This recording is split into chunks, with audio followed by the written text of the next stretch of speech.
అందరూ బాగున్నారా? పరిశుద్ధ గ్రంథాన్ని మనం క్రమంగా ధ్యానిస్తూ ఓబద్య గ్రంథాన్ని మనం ధ్యానం చేస్తూ ఉన్నాం. ఓబద్య గ్రంథములో క్రైస్తవులకు తగనివి అంటే మనము మన జీవితంలో చెయ్యకూడని పనులు, ఏ పనులు చేస్తే దేవునికి నచ్చవు, దేన్ని దేవుడు అక్రమం అని చెప్పాడు, దేన్ని దేవుడు తగదు అని చెప్పాడు అనే వాటి గురించి మనము మాట్లాడుకుంటూ ఉన్నాం. ఓబద్య గ్రంథం 12వ వచనం నుండి 14వ వచనం వరకు దేవుని పిల్లలు లేదా ఎవరైనా కానీ ఇంకొక వ్యక్తి విషయంలో చెయ్యకూడని పనులు దేవుడు అంటాడు అక్రమం అంటాడు. నువ్వు ఇలా చేయడం అక్రమం అంటాడు. సో అక్రమం అనిపించేటువంటి పనులేంటి అనే వాటి గురించి మనం ధ్యానం చేస్తూ ఉన్నాం. 12వ వచనం నుండి మనం చూస్తూ ఇప్పుడు ఒక 4 విషయాలు చూసాం. ఏది అక్రమం, దేవునికి నచ్చనివి ఏంటి, క్రైస్తవులకు లేదా ఎవరికైనా తగని పనులు ఏంటి. ఈరోజు మనం 5వ విషయం గురించి ఆలోచిద్దాం. ఇక్కడ మనం గమనిస్తే 13వ వచనం చదువుతున్నాను. నా జనుల ఆపద్దినమున నీవు వారి గుమ్మములోనికి చొరబడ తగదు. దీని గురించి ఇంతకుముందే మనం మాట్లాడుకున్నాం. వారి ఆపద్దినమున నీవు సంతోషపడుచు వారి బాధను చూడతగదు. వారి ఆపద్దినమున నీవు వారి ఆస్తిని పట్టుకొన తగదు. ఇదిను నేను 2వ లైన్ మీద దృష్టి పెట్టాలనుకుంటున్నాను. ఇక్కడున్న మాట చూస్తే వారి ఆపద్దినమున నీవు సంతోషపడుచు వారి బాధను చూడ తగదు. తగని విషయాలు ఏంటి అని అంటే ఇక్కడ ఈ సందర్భంలో మనం గమనిస్తున్నది, మనకు చెప్పబడుతున్న విషయం ఏంటంటే ఒక వ్యక్తి ఆపదలో ఉన్నప్పుడు, ఆపదలు అనేవి సర్వసాధారణం. చిన్నగానో పెద్దగానో ప్రతి ఒక్కరికి ఏదో ఒక వయసులో ఏదో ఒక రకంగా ఏదో ఒక రీతిలో వస్తూ ఉంటాయి.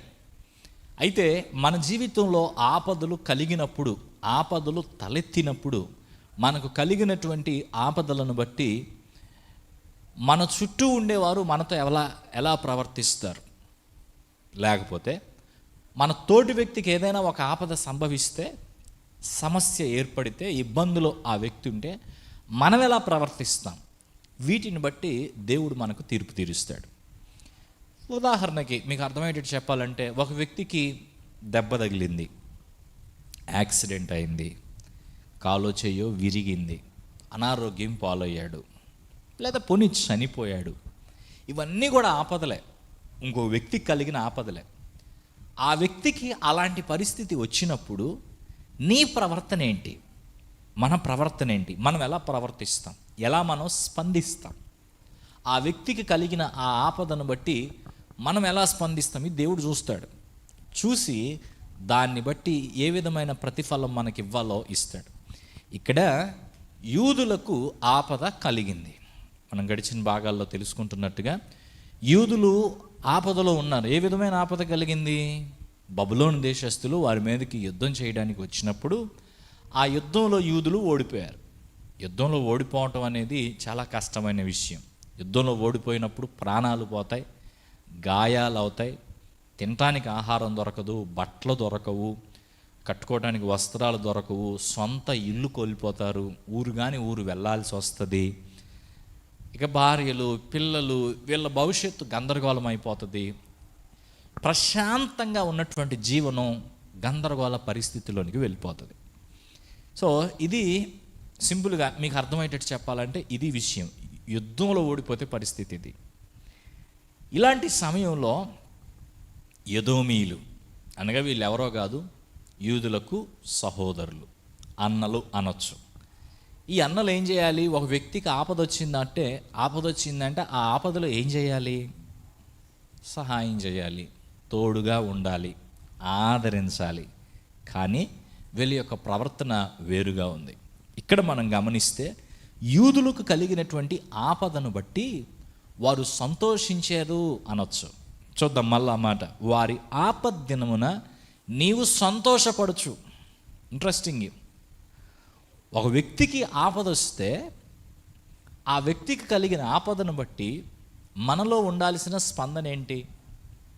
మరి ముఖ్యంగా మన కుటుంబ సభ్యులకు ఆపద వస్తే ఇంట్లో మీ అమ్మకో నాన్నకో అక్కకో చెల్లికో తమ్ముడికో అన్నకో బాగలేకపోతే ఇబ్బంది పరిస్థితి ఏర్పడితే నీ లోపల నుంచి రావాల్సిన స్పందన ఏంటి? సంతోషమా? ఇక్కడ చూడండి, వారి ఆపద్దినమున నీవు సంతోషపడుచు. సంతోషపడాలా? బాధపడాలా? బాధపడాలి, ఏడవాలి. లేకపోతే వారికి సహాయం చేయటానికి మన వంతుగా మనం ఏమైనా చేయగలమా అని ఆలోచించాలి. నీకు ఏదైనా సహాయం కావాలా అనుకోవాలి, అని అడగాలి. దానికి బదులుగా వీళ్ళు ఏం చేస్తున్నారు? నీవు సంతోషపడచ్చు. ఒక వ్యక్తి బాధపడుతుంటే ఇంకో వ్యక్తి సంతోషపడుతున్నాడంటే ఏమనాలి వాళ్ళని? ఒక వ్యక్తి బాధపడుతున్నాడంటే ఇంకో వ్యక్తి సంతోషపడుతున్నాడంటే వాళ్ళని ఏమనాలంటే వాళ్ళనే రాక్షసులు అంటారు. ఒక రకంగా చెప్పాలంటే వాళ్ళ ఆనందాన్ని ఏమంటారంటే రాక్షస ఆనందం అంటారు. కొంతమంది ఉంటారు, పక్కన వాళ్ళని గిల్లి వాళ్ళు ఏడుస్తూ ఉంటే వీళ్ళు నవ్వుతూ ఉంటారు. వాళ్ళు ఏడుస్తూ ఉంటే వీళ్ళకి సంతోషం. అసలు దీనికి కారణం, మూలం ఎక్కడుందంటే, ఒక వ్యక్తి మీద మనకు కోపం ఉంటే, ఒక వ్యక్తి అంటే మనకు గిట్టకపోతే అప్పుడు మనం ఇలా ప్రవర్తిస్తాం. ఆ వ్యక్తి మనకి గిట్టనోడైతే ఆ వ్యక్తి గిట్టని విధానాన్ని బట్టి వాళ్ళ ఎంతసేపటికి వాళ్ళ నాశనాన్ని కోరుకుంటాం, వాళ్ళకి కీడు జరగాలని కోరుకుంటాం. వాళ్ళని మనకు నచ్చలేదు కాబట్టి వాళ్ళకి అసలు మేలే జరగకూడదని కోరుకుంటాం. ఒక మాట చెబుతున్నా వినండి, వాళ్ళకి కీడు కలిగింది కాబట్టి వీళ్ళు ఆ సమయాల్లో, వాళ్ళకి నష్టం వచ్చింది కాబట్టి ఆ సమయాల్లో వీళ్ళు సంతోషపడతారు. ఒకవేళ వాళ్ళకి మంచి జరిగిందనుకో, అప్పుడు వీళ్ళకి ఎట్టుంటుంది? వీళ్ళు ఏం చేస్తారు? ఏడుస్తారు. అర్థమైందా? వాళ్ళకి మంచి జరిగితే వీళ్ళు ఏడుస్తారు, వాళ్ళకి చెడు జరిగితే వీళ్ళు సంతోషపడతారు. ఇది సాతాను స్వభావం, సైతాను పిల్లలకు ఉండే స్వభావం, దేవుని పిల్లలకు ఉండకూడని స్వభావం. దేవుని పిల్లలు ఈ విధంగా ఏమాత్రము ప్రవర్తించకూడదు. సో దేవుని వాక్యంలో ఈ దినం మనం గ్రహించాల్సింది ఏంటంటే, చూద్దాం. నీవు ఆపద్దినమున, వారి ఆపద్దినమున నీవు సంతోషపడుచు ఏం చేస్తున్నారు? వారి బాధను చూడతగదు. వీళ్ళు సంతోషపడుతూ వాళ్ళ బాధను చూస్తున్నారు. ఎట్లుందంటే, ఐపీఎల్ మ్యాచ్ పెట్టుకొని, ఇండియా పాకిస్తాన్ క్రికెట్ మ్యాచ్ పెట్టుకొని టీవీలో పాప్కార్న్ దగ్గర పెట్టుకొని తింటా కూర్చున్నట్టుంది వీళ్ళ కథ. ఇది ఒక ఎంటర్టైన్మెంట్ ప్రోగ్రాం లాగా ఉంది. అర్థమవుతుందా?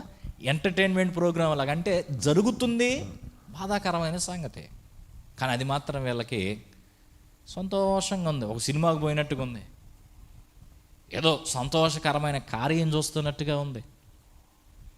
ఆ అవతల వ్యక్తి బాధపడుతుంటే ఆ బాధలో బాధపడడం పక్కన పెట్టి వీళ్ళు సంతోషపడుతున్నారు. దేవుని వాక్యం మనకు నేర్పేది ఏంటంటే, ఎదుటి వ్యక్తి బాధపడుతుంటే మనం కూడా బాధపడాలి, ఎదుటి వ్యక్తి సంతోషపడుతుంటే మనం కూడా సంతోషపడాలి. వీటికి రివర్స్ ప్రవర్తనలు ఏ ఉంటాయో అవి దేవుడికి నచ్చవు. ఒకడు సంతోషపడుతుంటే నువ్వు ఏడిస్తే, ఒకడు ఏడుస్తూ ఉంటే నువ్వు సంతోషపడితే దేవుడు ఒప్పుకోడు. అలా మనం ప్రవర్తించడానికి, ఒకడు సంతోషపడితే మనం ఏడవటానికి, ఒకళ్ళు ఏడిస్తే మనం సంతోషపడడానికి కారణాలు ఏమవుతాయంటే, ఆ వ్యక్తిని మనం ప్రేమించకపోతే, ఆ వ్యక్తి మీద మనకు కోపం ఉంటే, ఆ వ్యక్తి అంటే మనకు ద్వేషం ఉంటే అప్పుడు అలా ప్రవర్తిస్తాం. మరలా చెప్తున్నా, మీకు చాలామంది ఫ్రెండ్స్ ఉండొచ్చు. మీ రియల్ ఫ్రెండ్ ఎవరో తెలుసా? ట్రూ ఫ్రెండ్ ఎవరో తెలుసా? నిజమైన ఫ్రెండ్ ఎవరో తెలుసా? నువ్వు సంతోషపడుతున్నప్పుడు సంతోషపడేవాడు, నువ్వు సంతోషపడుతున్నప్పుడు సంతోషపడేవాడు నిజమైన స్నేహితుడు. ఒకసారి మీ ఫ్రెండ్స్ లిస్ట్ చెక్ చేసుకొని చూసుకోండి. నువ్వు సంతోషపడితే సంతోషపడే ఫ్రెండ్ నీకు ఉన్నాడా? నేను చెప్తున్నాను, చాలా తక్కువ మంది దొరుకుతారు. నీకు ఒక మంచి జరిగితే, మేలు జరిగితే ఐఎమ్ హ్యాపీ ఫర్ యూ అని చెప్పే వాళ్ళ సంఖ్య ఎంత? అరే వాడికి అంత మంచి దొరికిందా, వాడికి అన్ని మార్కులు వచ్చినాయా? అసూయ పట్టమే, లోపల బాధపడటమే. అంటే పైకి మాత్రం చాలా బాగా చేసాం అంటారు, కానీ లోపల మాత్రం ఏడుస్తూ ఉంటారు, కుళ్ళి ఏడుస్తూ ఉంటారు. కుళ్ళిపోతోళ్ళు అంటారు ఎట్టటోళ్ళని. సో వాళ్ళు మన స్నేహితులు కాదు, వాళ్ళు స్నేహితుల్లాగా కనబడే శత్రువులు. ఇంకొన్ని సందర్భాల్లో మనకేదైనా నష్టం ఏర్పడినప్పుడు పైకి, అమ్మా నీకు ఎంత నష్టం వచ్చిందమ్మా, నీకు ఎంత కష్టం వచ్చిందమ్మా అని ఈ మాటలు మన దగ్గరకు వచ్చి మాట్లాడతారు. కానీ లోపల వాళ్ళ ఫీలింగ్ ఏందో తెలుసా? భలే అయిందిరా వాడికి, అసలు ఆ అమ్మాయికి ఎట్ట జరగాలంటే అట్ట జరిగింది అని లోపల వాళ్ళు చాలా సంతోషపడుతూ ఉంటారు. వెళ్ళి చాలామందికి ఆ మాటలు చెప్తూ ఉంటారు. ఇలాంటి వైఖరి మనలో ఉంటే దేవుడు మనలను అంగీకరించడం, ఇది దేవునికి నచ్చే వైఖరి కాదు. యోబు జీవితంలో కూడా ఇలాంటి పరిస్థితి వచ్చింది. యోబు మంచి స్థితిలో ఉన్నప్పుడు యోబుని అందరు గౌరవించారు. సమస్తం యోబు కోల్పోయిన తర్వాత ఆ చిల్లపెంకోడు తీసుకొని గోక్కునే పరిస్థితి యోబుకు వచ్చినప్పుడు అందరూ ఆయన ఎగతాళి చేసేవాళ్ళు. బహుశా నేను అంటాను, యోబు ఆస్తిపరుడుగా ఉన్నప్పుడు, యోబు అధికారంలో ఉన్నప్పుడు కొంతమంది విషయంలో, అంటే ఎవరైతే కీడు చేశారో, ఎవరైతే ఇతరులను బాధ పెట్టారో, దుర్మార్గంగా ప్రవర్తించారో వాళ్ళందరికీ యోబు శిక్షలు వేశాడు. వాళ్ళ యొక్క అన్యాయాన్ని తిరిగి ప్రశ్నించాడు. వాళ్ళ దగ్గర వాళ్ళు చేసినటువంటి అన్యాయానికి బదులు వాళ్ళకి ఏ విధమైన శిక్ష రావాలో ఆ శిక్ష వేసే ప్రయత్నం చేశాడు. అదంతా యోబు గ్రంథం 29వ అధ్యాయంలో ఉంటుంది. ఇప్పుడు వాళ్ళందరూ ఒక అవకాశం కోసం చూసుంటారు. ఏం అవకాశం? యోబు కూడా బాధలు పడే రోజు ఒక రోజు రావాలి, యోబు బాధపడతా ఉంటే నేను చూసి నవ్వాలి. ఆ రోజు వచ్చింది. అదే 30వ అధ్యాయంలో ఆయన బాధ. ఆ రోజు వచ్చింది. ఆయన బాధపడుతున్నాడు. ఎవరెవరైతే ఆయన మీద కోపం పెంచుకున్నారో వారందరూ కూడా ఆయన్ని ఇప్పుడు ఎగతాళి చేస్తున్నారట, పాటలు పాడుతున్నారంట. ఆయన వస్తుంటే ఆయన చూసి ఆయన గురించి సామెతలుగా చెప్పుకుంటున్నారంట, ఉమ్మేస్తున్నారంట ఆయన ముఖం మీద. ఇవన్నీ ఏంటి? వాళ్ళ లోపల దాగి ఉన్నటువంటి ఆ కోపము, పగ వెళ్ళగక్కుతున్నారు. ఈ టోటల్ పాయింట్ ఒకటే. ఇక్కడ 7 విషయాలు ఇక్కడ రాయబడ్డా కానీ ప్రతి పాయింట్లో మనల్ని పలకరిస్తున్న విషయం ఏంటంటే, తోటి వ్యక్తిని నేను ప్రేమిస్తున్నానా? నీ సహోదరుని నువ్వు ప్రేమిస్తే ఆ వ్యక్తి యొక్క బాధలో నువ్వు బాధపడతావు. నిజంగా ఆ వ్యక్తిని నీ ఫ్రెండ్గా నువ్వు స్వీకరిస్తే ఆ వ్యక్తి సంతోషపడితే నువ్వు కూడా సంతోషపడతావు. కానీ ఆ వ్యక్తి యొక్క బాధలో నువ్వు సంతోషపడుతున్నావంటే, ఆ వ్యక్తి యొక్క సంతోషంలో నువ్వు ఏడుస్తున్నావంటే నువ్వు ఆ వ్యక్తిని ప్రేమించట్లేదు. నీకు ఆయన మీద కోపం ఉంది, నీ లోపల అతనంటే పగ ఉంది, వాటిని అట్లాగే దాచిపెట్టుకున్నావని అర్థం.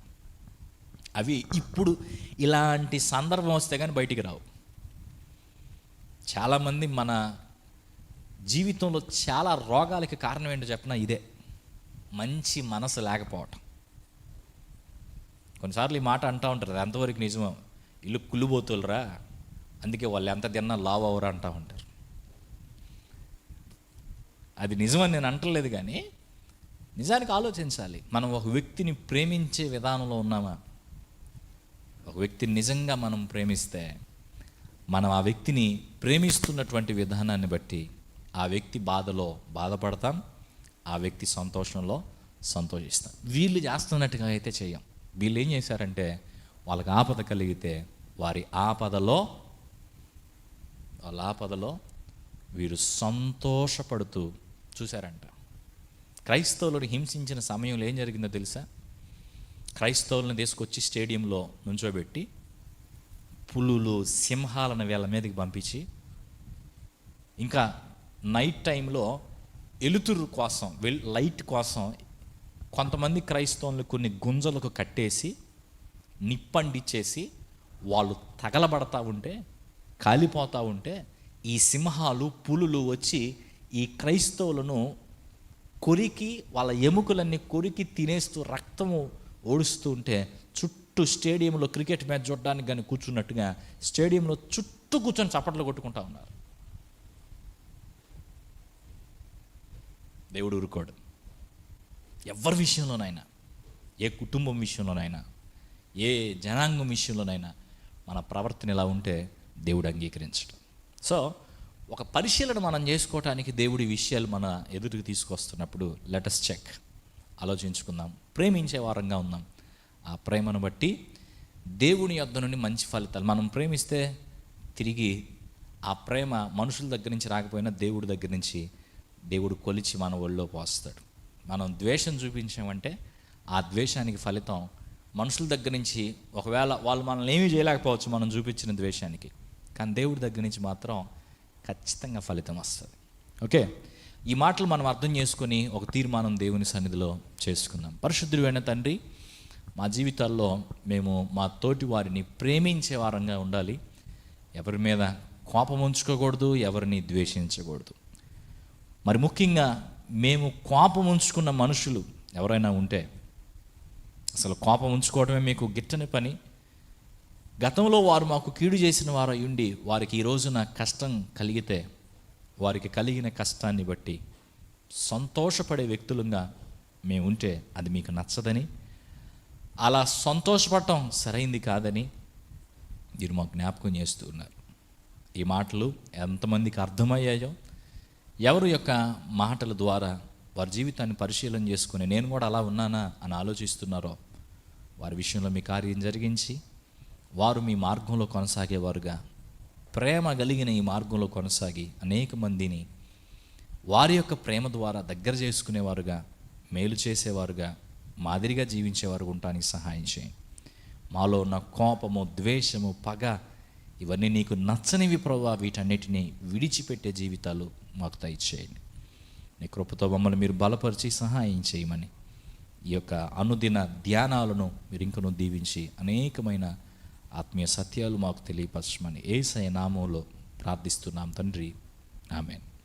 ప్రభు మీకు తోడయుండి తోటి వ్యక్తిని ప్రేమిస్తూ అన్ని విషయాల్లో మంచిగా కొనసాగే జీవితం దయచేయనుగాక. ఆమేన్.